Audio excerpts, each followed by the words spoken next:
Okay, so today we're going to tie a black ant in size 16.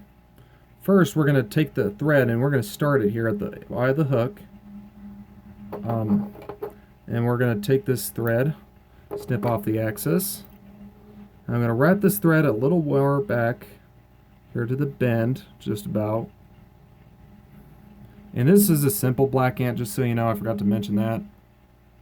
And then what we're going to do is we're going to tie this ant and we're going to put some superfine black dubbing on the end of the fly to make the abdomen of the fly. Probably more than that would be needed than what I applied already, because I want this thing thicker than the head.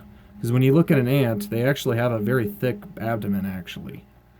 They have a relatively thicker abdomen than the head, for sure. Now, not quite as thick as if I were to do a bigger hook, but definitely, make it according to size, according to what the ants around you are looking like and how big they are and whatnot. But usually around my area, we get a lot of size 16 ants and 18s. Got a little thick there at the end. There we go. Oop, and I think that's about right where I want it. I applied just a little too much. I'll save that for the head, though. If that's the case, you can always save this for the head if need be. Like, if you accidentally put too much, I try to peel it off and get it to the bottom. Like, see that? I just pull it down like that, so I save it at least. Then I don't have to take it off. But anyways, what I do is I take this feather here. I'm going to take this dry fly hackle here.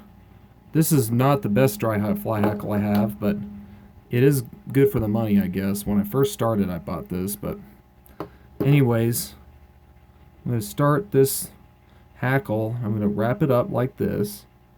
Oop, I got something there. Let me fix that. More there. There we go. I'm going to wrap this up here, up to here, and I'm going to use my hackle pliers here. I have some non-skid hackle pliers. These will work just fine. Just be careful not to pull too hard. These can slip since they are non-skids. So they don't grip as good as some of the others, but if you do real carefully, you'll eventually get them to work. Anyways, once you get enough on there, I know you'll always trap a few hackle fibers. This drives me nuts when this happens. But if that happens, you can always clip off the excess fibers. And I always clip off these here. I don't like these things a lot at all. These these pesky trap fiber like this. I always get a few here.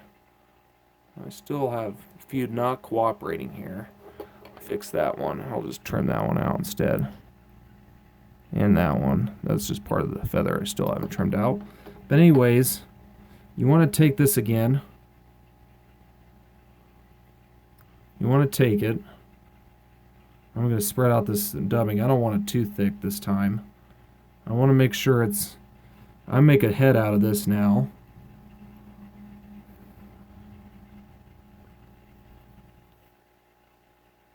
I'm trying to make the dubbing noodle more of a dubbing noodle here to wrap it around. And that's about the thickness of the head I want. I mean, just according, like I said, what ants are in your area, you kind of go according to. Anyways, you do this. I usually do on my dry flies as a good whip finish. Like a very big whip finish, or either that or a double whip finish, because I don't like head cementing them, because I don't like getting in the dubbing or hackle. But anyways, yeah, that's it. That's how you tie a black ant. Very simple to tie and beginner pattern to tie. I do recommend these whenever the terrestrials are out. And this one's also good whenever there's after a big rain or after a big wind comes and it blows them in or washes them in. They tend to be good snacks for trout. But yeah, and another time you can use these is whenever the ants are flying around. I mean, except the only difference with this one doesn't have a wing.